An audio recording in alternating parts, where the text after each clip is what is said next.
Hi guys, it's Amber, and I am showing you some of my early footage for my playthrough for Dark Souls 2. I'm sorry my capture card is not in HD. Alas, I had to play with the crappy component cables, so my videos with the crappy component cables. I'm going to play the rest of this playthrough in HDMI. I'm just showing you a pretty view of Majula here, which is sort of the second area you go to after you do the character creation sequence. And what you'll notice right away, it's really pretty. It's comforting, it's nice looking. It's sort of different than the Dark Souls I've come to expect because it's so elegant. And so I'm just going to take you right into an action sequence here. I've already died a few times. That's why my character is balding and black and messed up and like charred looking. You know, she's all not flesh tone of any kind anymore. Because she's corpsey. Because, you know, this is a game where you die, and the mechanic of death in this game is every time you die, you lose slightly more health until you're eventually, like, completely down to, like, half your potential health. So you'll see my bar is sort of locked at below full because I've died so many times already, which is a really punishing mechanic because it's like, if you can't beat this challenge on full health, try doing it with less health. Seems mean. So I've rolled a sorcerer class here, so the only weapon that I have at my disposal is actually my wand, or my staff for casting spells. And I don't know what happens when I run out of spells. I've never lived long enough for that to happen yet. I'm just putting on my inventory here, my hood and my gloves for my traveler's cloak before I became a sorcerer, so that I don't have to see my ugly, burnt up face. So you'll see my eyes. I'm watching the screen so I can describe it to you, and that's why you're like, where's she looking? I'm looking at my screen so I can talk to you about what I'm doing. I had filmed myself actually playing, but I had too many freakouts, and I was screeching, and I'm like, no, I can do this in a calm and level tone. So I've just come into the first area where there seems to be a lot of enemies. There are a couple enemies that I managed to find in Majula, and you'll see them later, and I hate them. I was killed by them before. I was killed by like a pack of dogs. It was super elegant. Well, monster dogs. So one of the things you'll notice is that they've moved away from the ragdoll physics that they had in the Demon Souls and Dark Souls game, and they have sort of more structured physical people here. They're just sort of like shambly zombies rather than floppy ragdolls that get stuck to your feet. Like, I can run right over them and nobody's getting stuck to me. Which is a shame, because I think that was one of the things that really made this game creepy, is I was freaked out by the wormy ragdoll physics of everyone. Yeah, really good sound effect. That's the ragdoll physics sound effect. But the graphics are really nice nonetheless, without the ragdoll physics, and I think it enables them to do sort of tighter controls on the NPCs. Behold, while I get smashed in the back while I light them on. Didn't actually get hurt from it though, which is pretty exciting. And I attack the wall. I'm awesome. This is how you know that this is my gameplay, because I'm attacking the wall, and no one will just be like, hey, I totally did this. I attacked this wall. No, that's me attacking the wall. So I'm in this area. I foolishly rest at the bonfire again, which revives all the enemies. There's a new mechanic in this game that there's no longer humanity. There's these human effigies that you're supposed to be able to burn at a bonfire, and it's going to restore your humanity and allow you to regain your full health. And I'm not sure exactly how to do that yet, obviously, because I failed to do that here. But no, now my human effigy is gone, and I failed to renew my health. I'm just going to watch me like trying to find my hood inventory here. Yep. Skillful. I don't want to leave it. At least you get to see the inventory screens. I walk away from the fire. I'm going to try and do it again.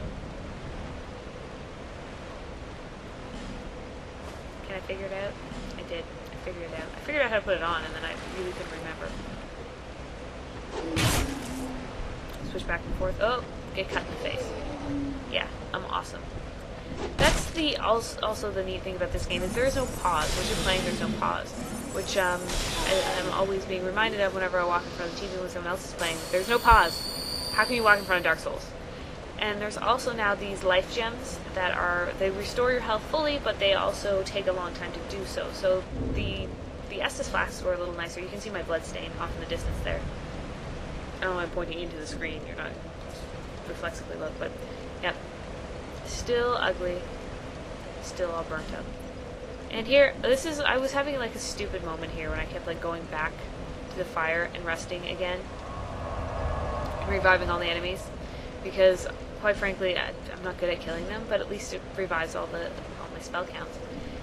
Okay. So, I tried to figure out how to become alive again. I failed, and I'm running away now. Don't you love my constant narration? You'll probably stop watching by now, or you're going to shortly. Because I'm not funny when I'm crying. Maybe not. Anyways, killed that guy. This is, by the way, like the furthest I've ever been in this game. You should know. I know it's only been out for like a day and a half, and I've only played like 2 hours of it. But I'm a dyer because I panic, and like the fact that I managed to move away from him before he just cut my head off was a triumphant moment for me. So I'm just gonna take you back around and like watch me heal before I go over and fight this guy. Get my blood stain, and then I'm gonna head back out to Majula. Get it. What am I doing? I don't remember. This is all crazy Dark Souls blur. That's when I decided to heal. Yeah. Pick up my blood stain. Okay, here's the exciting part. I'm gonna cross this bridge, and everyone else is dead, and this is now the furthest I've ever been. Oh no. Getting stabbed repeatedly. That's how I roll. Run away again. There's a lot of running away in this game.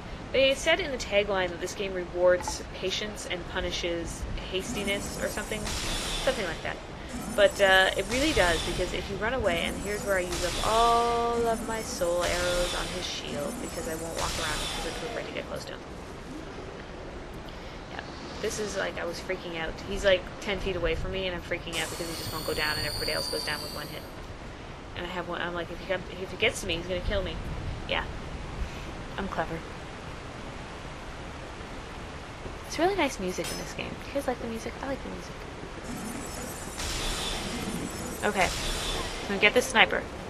Yeah, feeling good. 15 soul arrows left.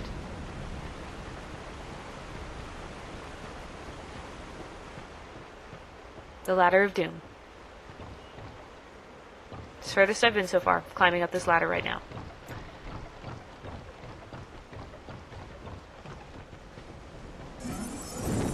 It's like, oh, new area, look at things. Smack the guy on the other side. And I fall. And I lose most of my health in the fall, and then they come down after me. Ready for it? Oh my god. I fall again. It's awesome. I'm like, oh, the fall saved me. But oh no, wait, he jumped down too. Try back away. I get trapped by the tree. See, this is like video of me panicking and freaking out, and I made that horrible sound when I died. It's an awful, awful sound. So here I am, heading back into Majula, and, you know, I'm back, pulling levers again. It is interesting in this game that it's like, everything is very well thought out. It doesn't seem like there's a lot of load scenes between everything, and I think it's because of these long hallways, and then I get to gaze at my gnarled up face before I get lost in these catacombs. And see, like this, for instance, there are no enemies in here, there were no treasures in here, I wandered around for a while. It's just to allow them to load the next area without having to make it noticeable, I guess. So, heading back into Majula, I just want to show you the pretty area, and I really haven't fully explored here, because I kind of felt like when nothing attacked me right away, that this was sort of a throwaway area, but there are a couple characters up here. I'm just going to sort of stop chatting at you for a moment, and let you watch some of the gameplay, let you watch this area. It's not super spoilerific, you know, because it's really early in the game, so it's not exposing a lot of things to you, but it kind of gives you a taste of the flavor, a taste of the flavor.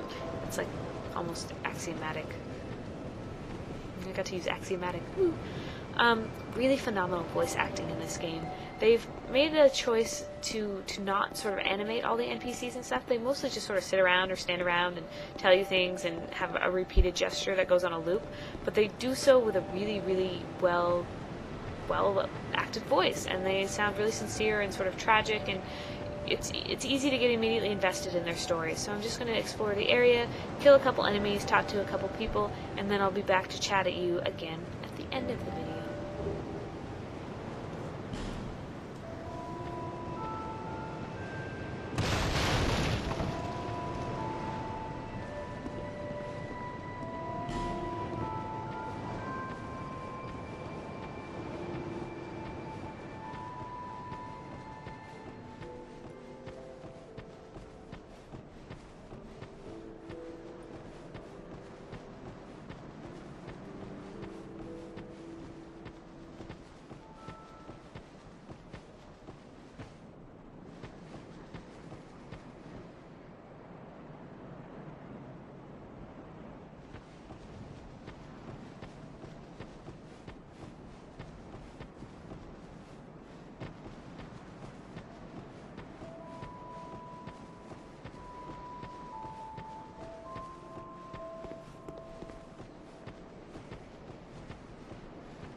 Do you know much about souls?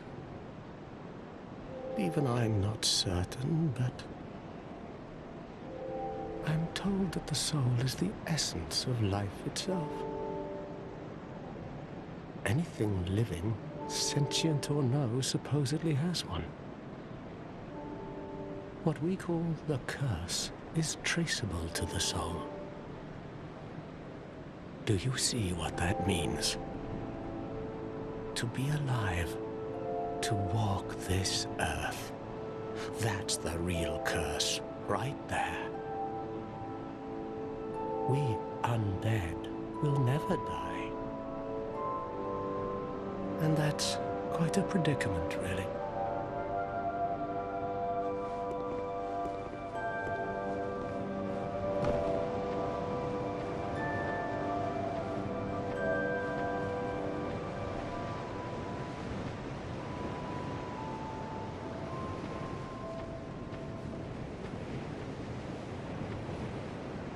Are you the next monarch? Or merely a pawn of fate? Bearer of the curse, I will remain by your side till this frail hope shatters. Take this with you. May it ease your journey. Go on and see the king. He who made Drangleic what it once was. He who peered at the essence of the soul. King Vendrick.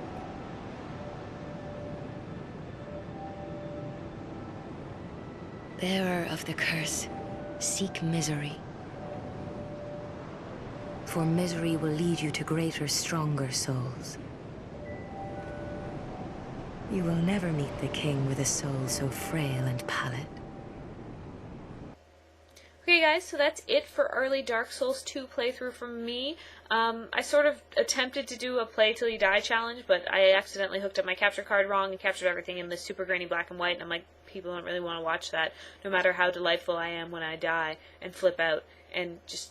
So later this month, I'm going on sort of a geeky adventure this week because I'm going to go to a city in Ontario and we're going to check out all the gaming and comic book stores and sort of take some pictures, report back to you. Hopefully that'll be a fun adventure. And I also have, you can sort of see him in the background, but I'm not going to profile him yet, a Gravelord Nito custom that I did in anticipation of Dark Souls 2 coming out because he's one of my favorite character designs or enemy designs in the first Dark Souls game because he's really, really, really creepy and he's really cool. Try out Dark Souls 2.